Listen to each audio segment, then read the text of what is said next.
Page 80, look-alike.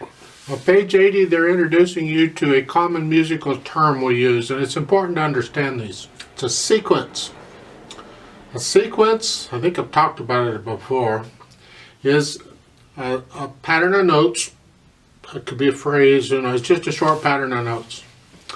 But it repeats the pattern going up or down the keyboard, whichever. That's a sequence. At the top of the page, they give you the examples. I want to use the music. I prefer to use the music. So look at the first measure. That's the pattern. And the next measure is the same pattern, but now we're going up the keyboard. Next measure, again, same pattern, but higher up the keyboard. That's a sequence. So those three like that, that's a sequence. Two or more patterns or repetition or two more occurrences of that pattern going up or down is a sequence. And that's what it is. The idea is that when you're improvising, if you find something like that, you can use it as a sequence in part of your improvising or composing music. My suggestion is don't get too carried away with it because it gets old real quick, but nevertheless it's useful. You can use it quite a bit. One of the most common sequences there is like a two-note pattern here, and we could just repeat that pattern. That's a sequence. It's just two notes going down the pattern of two notes. I could go up by going here. Again, it's a sequence. Now, in piano playing, not always, but a lot of times when you get a sequence, we like to finger each occurrence of the pattern the same. Doesn't always work because of the black notes. In this case, it doesn't work so well because of the black notes. In the first measure, the first two measures we can finger the same. You're starting with third finger, and then again. But if we do it in the third measure, then we got a thumb on a black key, and we prefer to avoid that if we can. Don't have to, and you could finger it the same way. But using fourth finger so we can use second finger on the F sharp. Typical. Just so you know, normally with a sequence, you'd finger each iteration with the same fingering. I mean, if you're going to try and figure out the fingering, do that first. And if that doesn't work, then you have to try some other fingering. And that's really what this look-alike thing in Majigger is about. Now, to make it interesting, I'm going to go ahead and swing the eighth notes in a jazz style, play it in a jazz style, so it's here. You can play it either way. You can play them straight, you can play them swinging. I just like to swing. That's just me, As far as the right hand goes, I've demonstrated most of it. Hopefully the rhythm isn't causing you too much of a problem.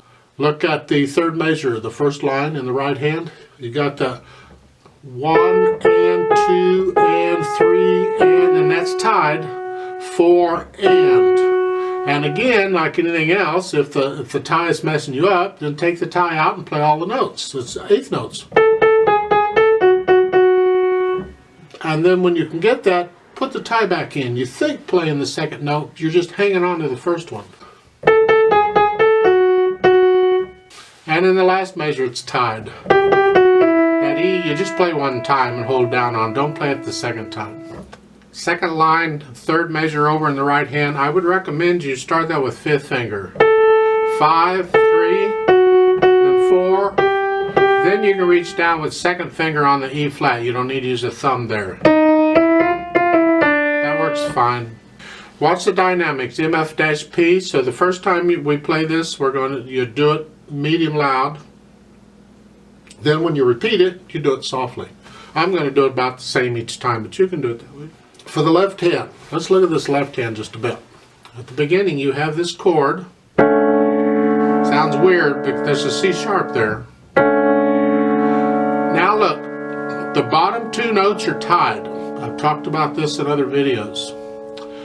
Only the top note is not got a line. It wouldn't be a tie anyway because you're changing notes. It'd be a slur. But you're going to hold down the D and the A. And you're just going to play the B, like so. So it's here. A little awkward. Do the best you can. Next measure, same thing. Third measure, same thing. Here, if it'll help you, finger this 5, 3, 1, and you can use the 2 on the D. Try it on these others. It's a little bit of a stretch. That's why I didn't suggest it. Then in the last measure, the first line, it's here. 1 and 2 and 3 and 4 and. So the tied notes is the same as the right hand. So it's 1 and 2 and 3 and 4 and. Second line, first measure, again, the bottom 2 notes are tied. And now you can play them all. Isn't that lovely?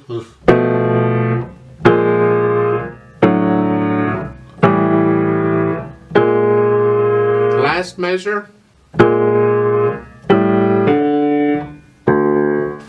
So I'm going to give us 4 counts. So since it's a 4/4 time, let's play this very slowly. As I said earlier, I'm going to swing these eighth notes, but you can play them evenly if you'd like. So right hand, left hand, okay. 1 and 2 and ready and go and.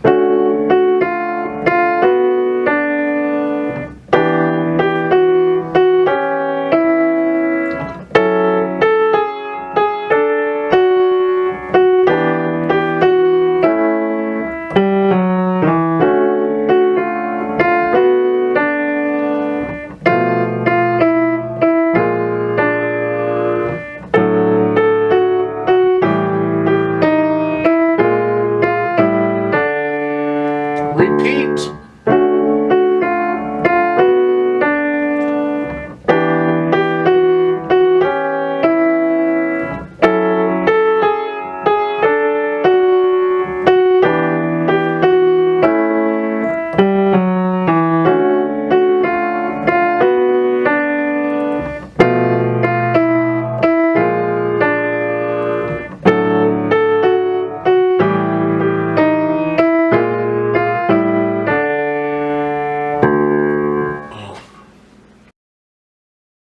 So at the bottom there's an acoustic jamming thing, so if somebody else is around who can play these notes on an instrument, don't care what the instrument is, anything will do, then have them play along with you. It could be fun.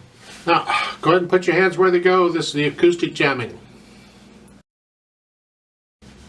1 and 2 and ready and go, and 1 and 2.